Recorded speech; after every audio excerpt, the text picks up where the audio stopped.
आईचा 65वा वाढदिवस अनोख्या पद्धतीने साजरा. संत निरंकारी सत्संग सोहळ्याचं आयोजन.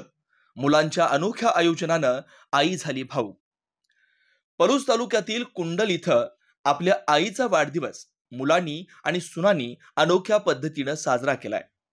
कुंडलमधील अमित कांबळे आणि विकी कांबळे हे आपल्या आईचा 65वा वाढदिवस कसा साजरा करता येईल हा विचार करत असताना अध्यात्माची शिकवण देणारा सत्संगाचा सोहळा आयोजित करावा असा विचार मनात आला आणि या मुलांनी स्वतःच्या आईला कसलीही कल्पना न देता तिला वाढदिवसाचं हे अनोखं सरप्राईज दिलंय. या आईच्या वाढदिनी या मुलांनी निरंकारी संप्रदायातील सत्संग सोहळ्याचं आयोजन केलेलं होतं. आपल्या मुलांनी आपल्या नकळत दिलेल्या या सरप्राईजमुळे ती आई मात्र भावूक झाली.